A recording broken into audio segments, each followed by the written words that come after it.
Hello guys, welcome to NeoExplore. So ఈ మధ్య కాలంలో కోడింగ్ నేర్చుకోవడానికి చాలామంది ఇంట్రెస్ట్ చూపిస్తున్నారు. సో అసలు కోడింగ్ అంటే ఏంటి, కోడింగ్ ఎలా నేర్చుకోవాలి, అసలు కోడింగ్ నేర్చుకోవడం ఎందుకు ఇంపార్టెంట్, సో ఇలా చాలా వీడియోస్ చేశాను. బట్ ఈ వీడియోలో అసలు కోడింగ్ నేను ఎలా స్టార్ట్ చేశాను, నా ప్రోగ్రామింగ్ జర్నీ గురించి చెప్పబోతున్నాను. So let's start.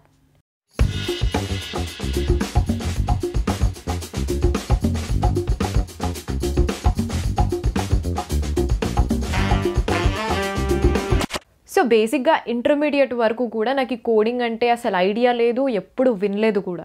ఈ కోడింగ్ గురించి నేను విన్నది అండ్ దాని మీద ఇంట్రెస్ట్ స్టార్ట్ అయింది అని అంటే అది ఎంసెట్ తర్వాత ఒక మూమెంట్ అనమాట. సో నేను ఈనాడు న్యూస్ పేపర్లో, ప్రతిభా పేపర్లో ఒకరోజు వేసారనమాట. ఇన్ఫిటిక్యూ అని చెప్పేసి ఒక ప్లాట్ఫామ్ ఉంది, అది ఇన్ఫోసిస్ వాళ్ళు క్రియేట్ చేసింది. అందులో డిఫరెంట్ కోర్సెస్ ఫ్రీగా స్టూడెంట్స్కి ఇస్తున్నారు. అండ్ ఆ కోర్స్ తీసుకొని మనం ఎగ్జామ్ రాసి అది క్లియర్ చేసినట్టయితే సర్టిఫికేట్ వస్తుంది, as well as job offers వస్తాయి అండ్ ఇంకా ఏవో అడ్వాంటేజెస్ ఉన్నాయి. సో అసలు ఇది ఏంటో చూద్దామని చెప్పేసి ఆ ఇన్ఫిటిక్యూ ఓపెన్ చేసి చూశాను నేను. అందులో డిఫరెంట్ కోర్సెస్ ఉన్నాయి అండ్ అందులో పైథాన్ కూడా ఒకటి ఉందన్నమాట. సో పైథాన్ డిస్క్రిప్షన్లో ఏముందంటే, సో ఇది చాలా ట్రెండింగ్ కోర్సు అండ్ గేమ్ డెవలప్మెంట్కి, యాప్ డెవలప్మెంట్కి యూజ్ అవుతుంది అని. నాకేమర్థమైందంటే, ఓకే పైథాన్ నేర్చేసుకుంటే మనం గేమ్స్ డెవలప్ చేయొచ్చు, యాప్స్ డెవలప్ చేయొచ్చు, సో ఇది నేర్చుకోవాలి అని చెప్పేసి అప్పుడు ఒక థాట్ అనేది ఇంప్లాంట్ అయిందనమాట నా మైండ్లో. సో దాని తర్వాత యూట్యూబ్లో అసలు పైథాన్ అంటే ఏంటి అని చెప్పేసి కొడితే కోడింగ్ మీద వీడియోస్ వచ్చాయి. సో అలా తెలుసుకో అని చెప్పేసి ఒక ఛానల్ ఉంది, అందులో పైథాన్ గురించి ఒక సిరీసే ఉందన్నమాట అప్పుడు. సో అందులో అసలు బేసిక్గా కోడింగ్ అంటే ఏంటి, పైథాన్ అంటే ఏంటి అని చెప్పేసి వీడియోస్ చూశాను. సో అప్పుడు నాకు క్లారిటీ వచ్చిందనమాట, ఓకే కోడింగ్ అంటే ఇది, అందులో డిఫరెంట్ ప్రోగ్రామింగ్ లాంగ్వేజెస్ ఉంటాయి, సో పైథాన్ అంటే ఇది అని. సో ఈ సమ్మర్లో పైథాన్ అంతా నేర్చేసుకుందామని ఒక బుక్ పెన్ను తీసుకొని కూర్చున్నాను. కానీ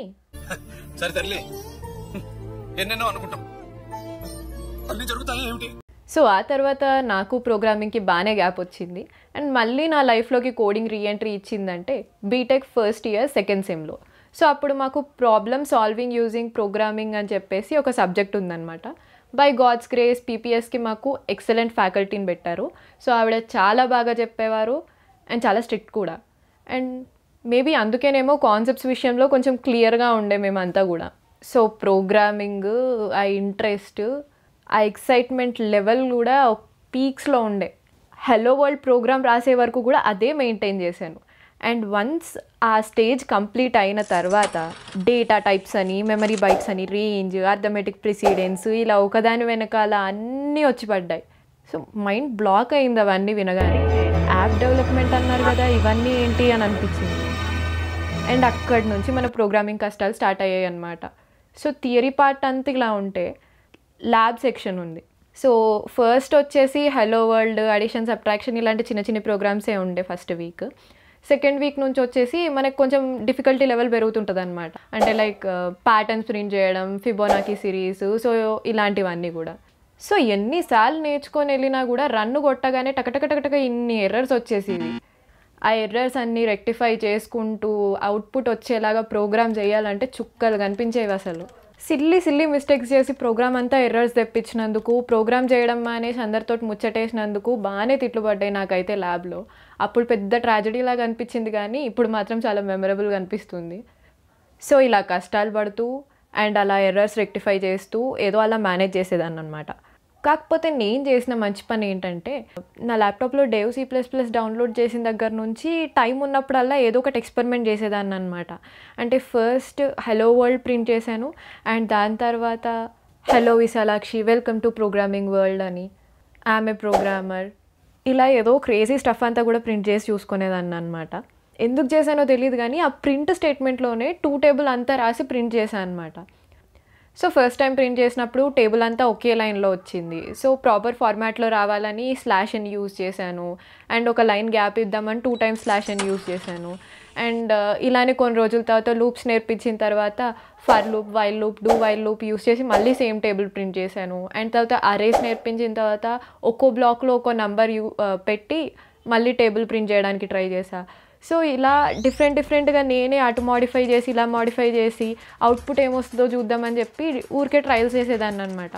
సో దీనివల్ల ఏంటంటే సెలెక్షన్ స్టేట్మెంట్స్ కానీ, లూప్స్ కానీ, ఫంక్షన్స్, అరేస్, సో వీటన్నిటి వరకు కూడా ఒక బేసిక్ అండర్స్టాండింగ్ ఉందన్నమాట ఎలా వర్క్ అవుతుంది అని చెప్పేసి. సో దానివల్ల నాకు ఫర్దర్గా కొంచెం ఈజీ అయింది అర్థం చేసుకోవడం. కాంపిటేటివ్ ప్రోగ్రామింగ్లోకి వెళ్ళినప్పుడు డీబగ్ చేయడానికి కానీ కొంచెం హెల్ప్ అయింది. అండ్ దాని తర్వాత కాలేజ్లో కోడ్చెఫ్ వీక్లీ కంటెస్ట్ అటెండ్ అవ్వమంటే సో అలా స్టార్ట్ అయిందనమాట నా కాంపిటేటివ్ ప్రోగ్రామింగ్ జర్నీ అనేది. స్టార్టింగ్ అయితే ఆ టైం అంతా యూజ్ చేసినా కూడా నాకు ఒక్క ప్రోగ్రామ్ కూడా చేయడానికి రాలేదు. బట్ స్లోలీ ఆ టెస్ట్ కేసెస్ అంటే ఏంటి, అసలు దీనికి ఎలా ప్రోగ్రామ్ చేయాలి, క్వశ్చన్ ఎలా అర్థం చేసుకోవాలి, ఇదంతా కూడా అర్థమయ్యాయి. అండ్ సెకండ్ కంటెస్ట్ నుంచి ఒక ప్రోగ్రామ్ అయితే వచ్చేది.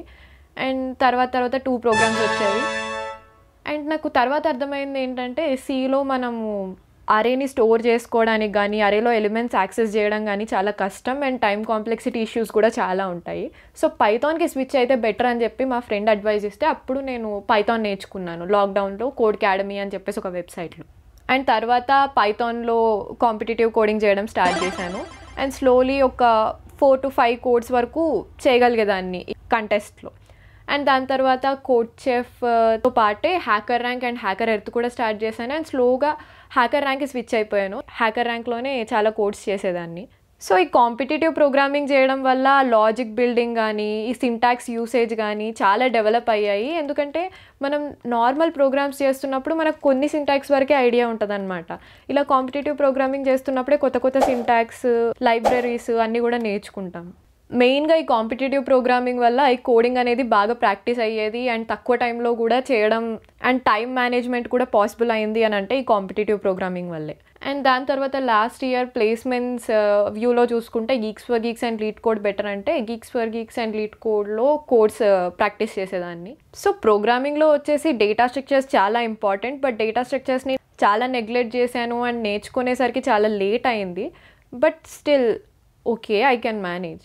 సో డేటా స్ట్రక్చర్స్ చేయడానికి వచ్చేసి జావా C++ బెటర్ అని చెప్పేసి అంటారు. నేను మాత్రం పైథాన్లోనే చేసేదాన్ని. సో ఇలా పైథాన్ అయితే నేర్చేసుకున్నాను. బట్ ఇప్పుడు తెలిసింది ఏంటంటే యాప్ డెవలప్మెంట్కి పైథాన్ ఒకటే సరిపోతుందని. సో అందుకే ఇప్పుడు web development and app development ఇవన్నీ ఎక్స్ప్లోర్ చేస్తున్నాను ఎటు సైడ్. సో ఫర్దర్గా ఇంకా ఏ టెక్నాలజీ ఎక్సైటింగ్గా అనిపిస్తుందో, ఎందులోకి వెళ్తానో చూడాలి. అండ్ దాట్స్ ఇట్ గైస్, ఇదే నా programming journey. Hope you guys like this video. And ఇలాంటి ఇంట్రెస్టింగ్ కంటెంట్ కోసం డెఫినెట్గా ఛానల్ని సబ్స్క్రైబ్ చేయండి అండ్ బెల్ ఐకాన్ క్లిక్ చేయడం మర్చిపోకండి. And finally thanks for watching.